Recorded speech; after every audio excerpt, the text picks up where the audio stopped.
બધાને એમ હતું સરકારો બની, વડાપ્રધાનો બન્યા, રાષ્ટ્રપતિ બની, મંત્રીઓ બન્યા, તંત્રીઓ બન્યા, અનેક રાજ્યો બન્યા અને લોકશાહીના ઢબે શાસન ચાલતું ગયું। પણ આઝાદીના 78 વર્ષ પછી પણ જે બંધારણથી દેશ ચાલે છે એ બંધારણમાં આદિવાસીઓ માટે જે જોગવાઈ કરેલી છે કે ભાઈ અનુસૂચિ 5 જે પ્રકારે બંધારણના આર્ટિકલ 243 માં લખેલું છે કે આદિવાસી વિસ્તારોમાં કોઈ પણ જાતનો પ્રોજેક્ટ નાખવો હોય, રોડ બનાવવો હોય, કંપની નાખવી હોય, કારખાનું નાખવું હોય, સ્ટેચ્યુ નાખવું હોય, કોરિડોર બનાવવો હોય, હાઈવે નાખવો હોય કે હાઈ ટેન્શન લાઈનના ટાવર ઉભા કરવા હોય, નહેર કાઢવી હોય, કોઈ પણ જાતની પાવર માટે ગામ સભાને સત્તા આપી છે। ત્યારે 5મી અનુસૂચિનો જે સત્તા મળી છે, પૈસા એક્ટ 1996 ના જે ગામ સભાને સત્તા મળી છે, ત્યારે બંધારણ તો એવું કહે છે ન લોકસભા ન વિધાનસભા, સબસે ઊંચી ગામ સભા। ત્યારે આજે આપણી ગામ સભાના પાવર કોઈ પણ જગ્યાએ લાગુ કરવામાં આવ્યા નથી। આજે ગામ સભાના એજન્ડા એ એસી ચેમ્બરોમાં બેઠેલા અધિકારીઓ બનાવે છે। આપણા ગામોની ગામ સભા બોલાવવામાં આવે છે અને ગાંધીનગરથી મોકલાવેલા એજન્ડા પર ચર્ચા કરવામાં આવે છે અને પછી આપણા લોકોને એમાં છૂટા કરી દેવામાં આવે છે। ત્યારે આઝાદીના 78 વર્ષ પછી પણ આપણા બંધારણીય અધિકારો અનુસૂચિ 5 અને પૈસા એક્ટ લાગુ કરવામાં નથી આવી। ત્યારે આજે આમ આદમી પાર્ટીના મંચ પરથી હું તમને કહેવા માંગુ છું, આવનારા દિવસોમાં આમ આદમી પાર્ટી જો ગુજરાતમાં સત્તામાં આવશે તો પહેલું કામ અનુસૂચિ 5 અને પૈસા એક્ટ લાગુ કરવાનું ગુજરાતમાં થશે। કેમ કે એ લાગુ થવાથી ગામ સભાને પાવર મળશે। તમારા ગામમાં શું જોઈએ છે, શેની જરૂર છે, એ ગામના લોકો નક્કી કરશે અને ગાંધીનગર સુધી તમારો ઠરાવ જશે અને એ મંજૂર થશે। ત્યારે સાથીઓ, આ લોકશાહી દેશમાં પણ આપણે બધાએ આપણા લોકોએ ભોગ આપ્યો છે। ભોગ એટલો બધો આપ્યો છે, તમે ખાલી 2-3 મેં દાખલા આપીશ। નર્મદા ડેમની વાત કરું, અમારા દાદા લોકો કહેતા હતા કે નર્મદા ડેમ જ્યારે બનતો હતો ત્યારે કોંગ્રેસની સરકાર હતી અને જ્યારે ગુજરાત અને મધ્યપ્રદેશ, મહારાષ્ટ્રના ગામોને ત્યાંથી વિસ્થાપિત કરવામાં આવ્યા ત્યારે લોકોને કહેવામાં આવ્યું કે આ સરકારની યોજના છે, બધાએ ગામો ખાલી કરવા પડશે અને ગામડા ખાલી થઈ ગયા। પોતાના પરિવારો કોઈ ક્યાં નવી નવી વસાહતોમાં વિભાજિત થઈ ગયા। સાથીઓ, ત્યારે વળતર કેટલું આપ્યું હતું તમને બતાવું મેં। ત્યારે એક ગુંઠો એટલે કે એકડમાં 40 ગુંઠા હોય, એક એકડમાં 40 ગુંઠા આવે। ત્યારે ગુંઠાના ભાવે એ ઉકાઈ જળાશય હોય, નર્મદા જળાશય હોય કે બીજા ડેમ હોય, એમાં ગુંઠાના કેટલા આપતા હતા તે તમને કેમ છું, ધ્યાન આપજો। એક ગુંઠાના જે એમાં પણ 4 પ્રકારે નક્કી કરવામાં આવે ભાવ। પહેલો ભાવ હતો એક ગુંઠાના 24 રૂપિયા, એટલે એક એકડમાં 40 ગુંઠા આવે, 24 ચોક 96, એટલે એક એકડના 960 રૂપિયા ત્યારે આપવામાં આવ્યા। બીજો જે ભાવ હતો, બીજા પ્રકારનો ભાવ એક ગુંઠાના 21 રૂપિયા નક્કી કરવામાં આવ્યો, જે થોડી ખાડા ટેકરાવાળી જમીન હતી અને જેટલી જમીન હતી એના એક ગુંઠાના 21 રૂપિયા। હવે 21 ચોક કેટલા થાય, 84, એટલે 40 ગુંઠાના 840 રૂપિયા। એક એકડના કેટલા હતા, 840 રૂપિયા। ત્રીજો ભાવ નક્કી કરવામાં આવ્યો તો એક ગુંઠાના 18 રૂપિયા। 18 રૂપિયા એટલે 18 ચોક 72 થાય, એટલે 720 રૂપિયા એક એકડના। અને ચોથો ભાવ હતો એ 15 રૂપિયા ગુંઠાના હતા। ભાઈ તે વખતે ધ્યાન આપજો, તમે જે લોકો વિસ્થાપિત થયા છે ને એમણે ભોગ આપ્યો છે, યાદ રાખજો। ગુંઠાના ચોથો ભાવ હતો જે ખાડા ખરાબા વાળી, ટેકરા વાળી હોય, કોઈ કાંઈ મફતના ભાવે લેવા જેવી જમીન હતી, એના 15 રૂપિયા ચોથો ભાવ આ લોકોએ નક્કી કર્યો હતો। હવે 15 ચોક કેટલા થાય, 60, એટલે 600 રૂપિયા એક એકડના। તમે વિચાર કરો, દેશ માટે જે લોકોએ પોતાના ગામ ખાલી કર્યા, પોતાની સંસ્કૃતિ, પોતાની પ્રકૃતિ, પોતાના જળ જંગલ જમીન સાથે છીનભીન થઈ ગયા, પોતાના પરિવાર સાથે છૂટા પડ્યા, એ લોકોને તે વખતે એક એકડના 660 રૂપિયા આપ્યા હતા અને કીધું તું તમારા ઘરમાંથી એક જણને સરદાર સરોવર નિગમમાં નોકરી આપીશું, તમને જ્યાં પણ મોકલીશું ત્યાં સિંચાઈનું મફત પાણી આપીશું, તમને જ્યાં પણ મોકલીશું ત્યાં ખેતીવાડીની વીજળી આપીશું.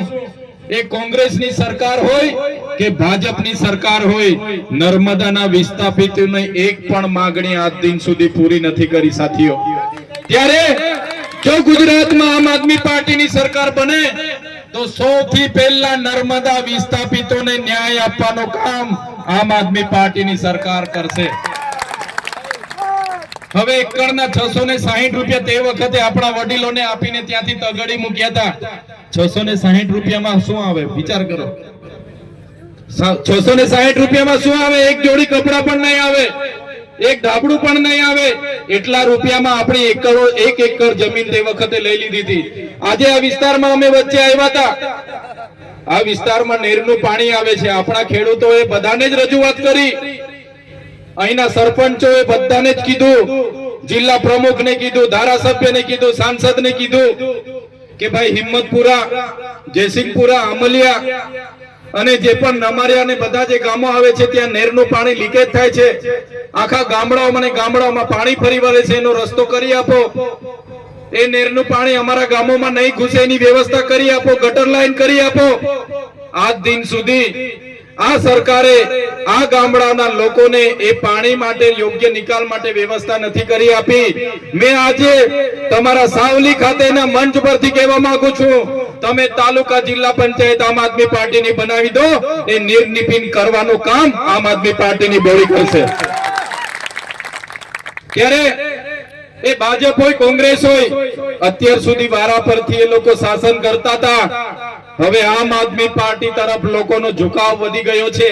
આમ આદમી પાર્ટી હક અધિકારોની વાત કરે છે, બાળકોના શિક્ષણની વાત કરે છે, શાળાની વાત કરે છે, યુવાનોને રોજગારીની વાત કરે છે, ખેડૂતોને એનો કપાસનો ભાવ મળે, સીસીઆઈ કેન્દ્ર પર એની ખરીદી થાય, એમએસપી પ્રમાણે કપાસનો ભાવ મળે એની વાત કરે છે, મહિલાઓની વાત કરે છે, મારા યુવાનોને આ સ્થાનિક જીઆઈડીસીમાં રોજગાર મળે એની વાત કરે છે. ત્યારે આજે ભાજપ અને કોંગ્રેસ ભેગા થઈને આજે ચૈતર વસાવાને એ લોકો ગાળો ભાંડે છે. પણ ભાજપ ને કોંગ્રેસ ને આ મંચ પરથી કહેવા માંગુ છું, ચૈતર વસાવા એકલા નથી. અગર અને સાવલી તિલકવાડાના તમામ વડીલો, તમામ માતા બહેનો ચૈતર વસાવા સાથે છે. અને આવનારા દિવસોમાં અમને આશા હતી કે 30 વર્ષ કોંગ્રેસનું શાસન હતું, એને કઈ નહીં કર્યું, એટલે 30 વર્ષ આપણે ભાજપને પણ મત આપ્યા છે કે નથી આપ્યા? આપણે 30 વર્ષથી ભાજપને પણ લાવ્યા છે.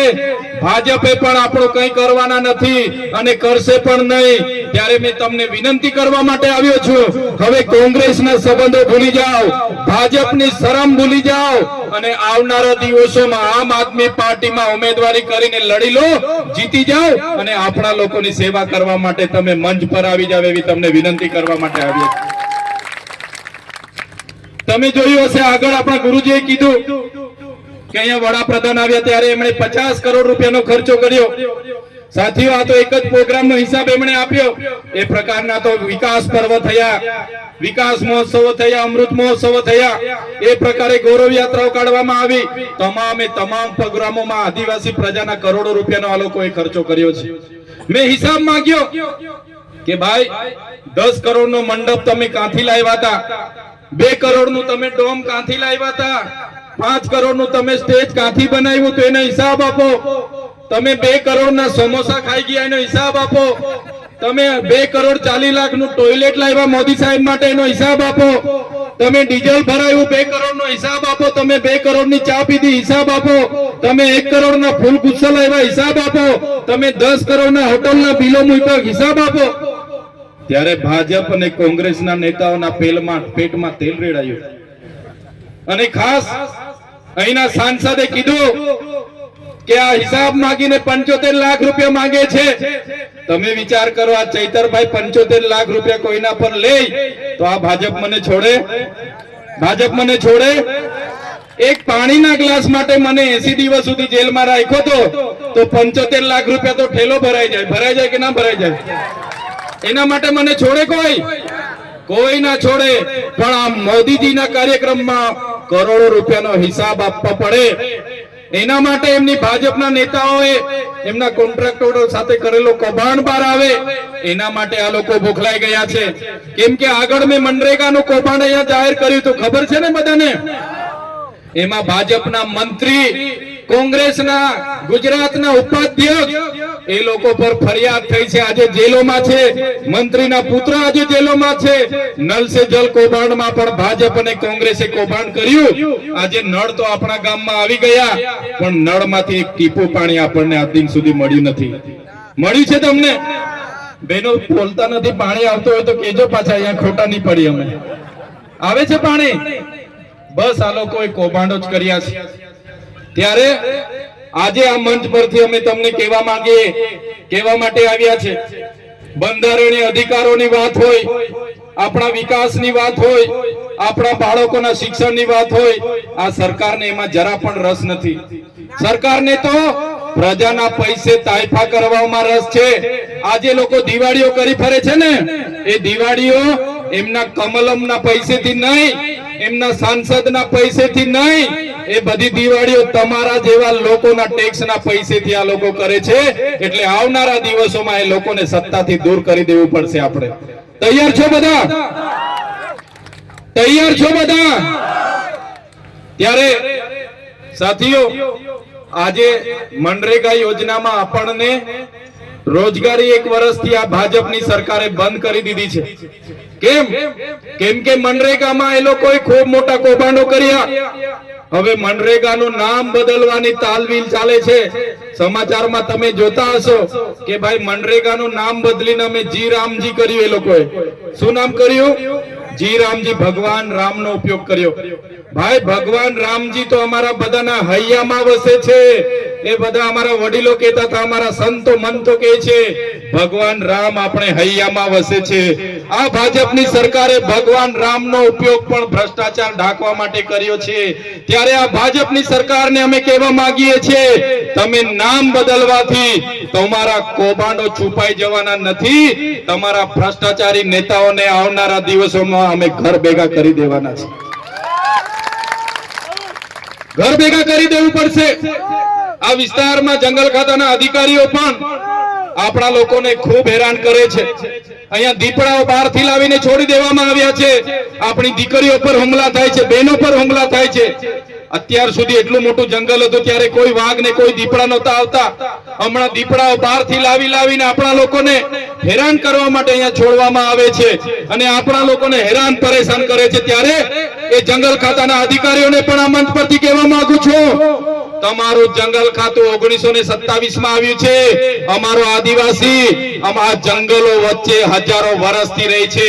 અમારા આદિવાસીઓને હેરાન કરવાનું બંધ કરી દેજો, નહીં તો જે દિવસે અમે આ રસ્તા પર ઉતરીશું ને તે દિવસે તમારા જંગલ ખાતા પણ અહીંયા નજરે પડવાના નથી. શા માટે દીપડાઓ લાવીને અહીંયા છોડો છો ભાઈ? અમારા લોકોને હેરાન પરેશાન કરો છો. ત્યારે જંગલ ખાતા વાળાને પણ આપણે કહી દેવાનું છે. અને સાથીઓ, આજે આપણી જમીનો પર બહારના લોકોની નજરો છે. તમે જોયું હશે કેવડિયામાં જે પ્રકારે રોજગાર આપવાની વાત હતી, આજે ત્યાંના લોકોને અંદર પ્રવેશ નથી કરવા દેતા. પોતાની ગાડી પણ બહાર મુકાવે છે. મહિલાઓના ઝૂંપડા બધા તોડી નાખવામાં આવે છે.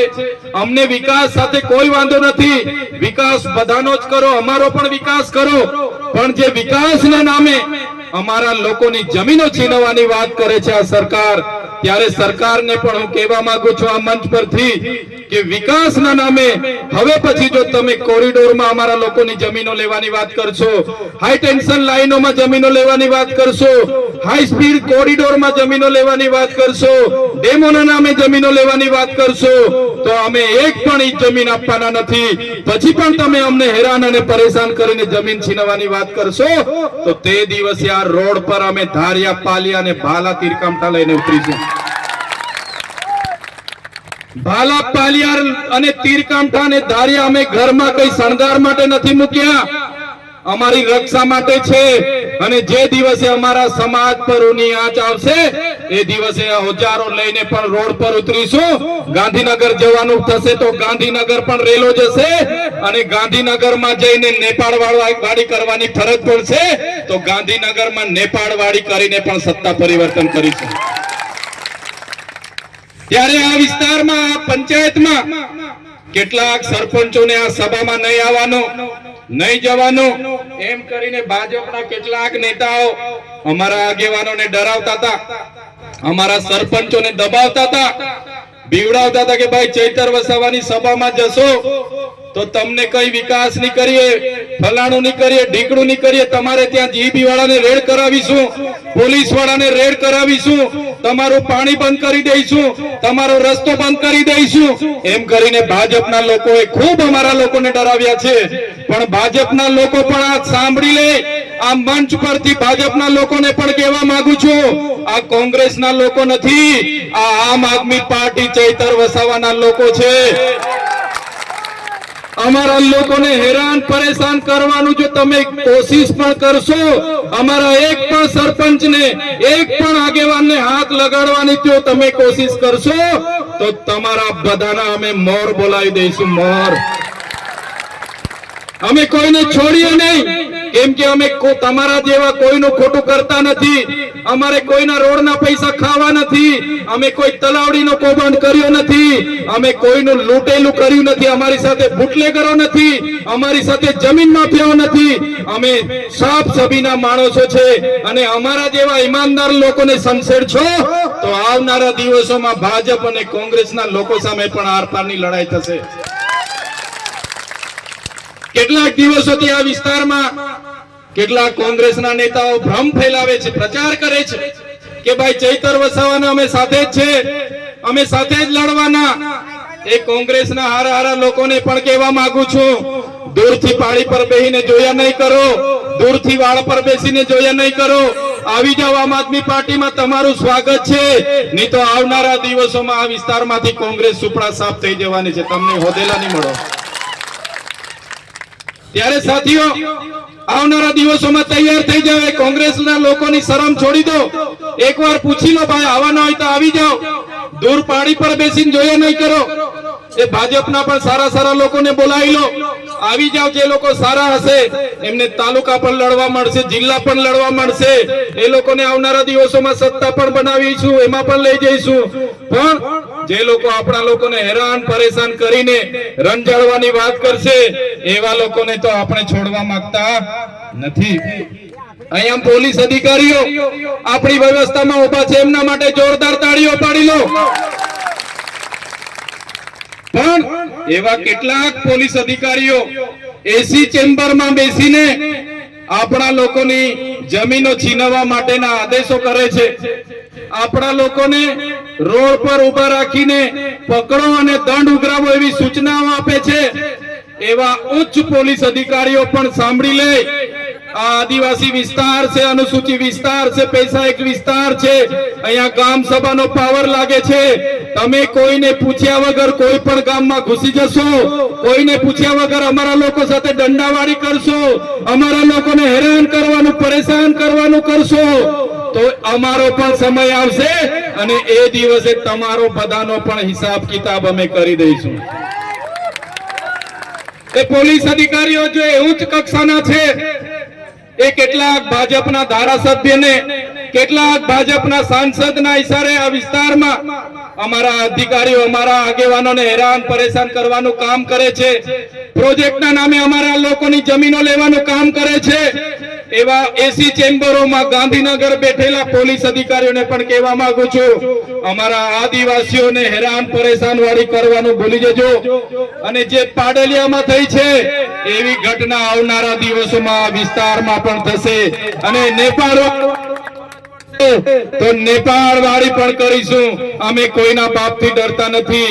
અમે આ જમીનના માલિકો છે, અમે મૂળ માલિક આદિવાસીઓ છે, ત્યારે કોઈને પણ ડરવાની જરૂર નથી. સાથીઓ, તલાટી થી લઈને કલેક્ટર સુધી, હોમગાર્ડ થી લઈને એસપી સુધી અને ધારાસભ્ય હોય કે સાંસદ હોય, મંત્રી હોય કે તંત્રી હોય કે સંત્રી હોય, મુખ્યમંત્રી હોય, એમની ગાડીઓનો, એમનો પગારનો ખર્ચો તમારા બધાના ટેક્સમાંથી આવે છે. કલેક્ટરનો પગાર તમે આપો છો, એસપી પીએસઆઈ નો પગાર તમે ચૂકવો છો, અમારા જેવા નેતાનો પગાર પણ તમે ચૂકવો છો, એટલે અમારા સેવા લોકો સામે અને કલેક્ટરો સામે કે એસપી સામે બે હાથ જોડીને સાહેબ સાહેબ કરવાની જરૂર નથી.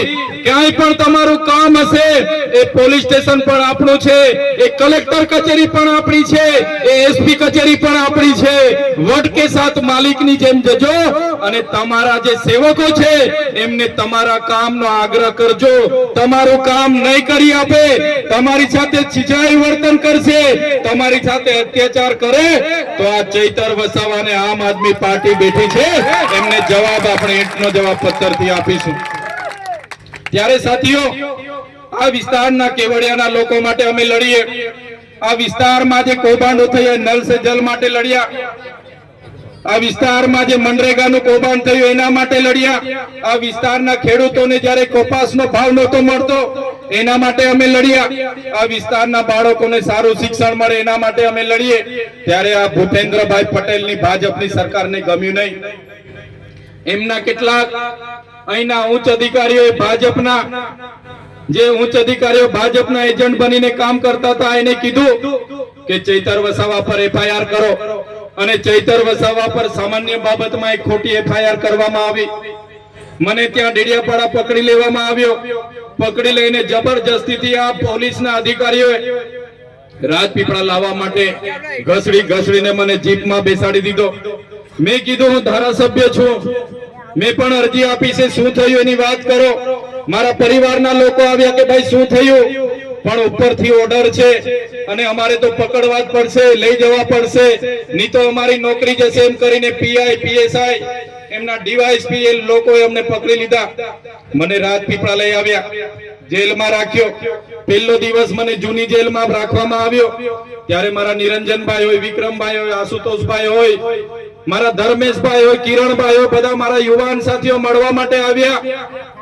એમણે કીધું સાહેબ, ચૈતરભાઈ માટે અમે ટિફિન લાવ્યા છે, ચૈતરભાઈના કપડા લાવ્યા છે, અમને મળવા દો.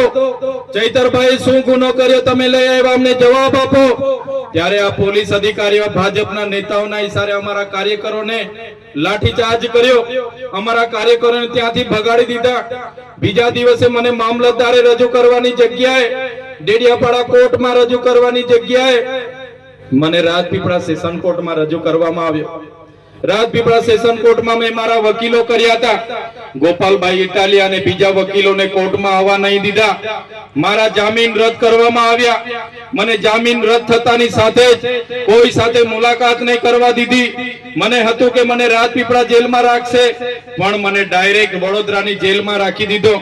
ત્યાં મને વડોદરાની જેલમાં એક અંધારી કોટડીમાં એકલો જ મારે રહેવાનો, અને વિક્રમભાઈએ કીધું એ પ્રકારે ત્યાં કોબરા નીકળે, ત્યાં જેલના નીતિ નિયમો પ્રમાણે સાદડી પર ઊંઘવાનું, જેલનું જમવાનું બહારથી પકડીને ખાવાનું. મારા ઘરના મળવા આવે, મારા આગેવાનો મળવા આવે, મારા વકીલ મળવા આવે, પણ ભાજપના નેતાઓના ઈશારે ત્યાંની પોલીસ મને મળવા ના દે. એક દિવસ, બે દિવસ, એક અઠવાડિયું, એક મહિનો, તારીખ પર તારીખ, તારીખ પર તારીખ, તારીખ પર તારીખ, 80 દિવસ સુધી મને જેલમાં રાખ્યો. 80 દિવસ સુધી મારે જેલમાં રહેવું પડ્યું.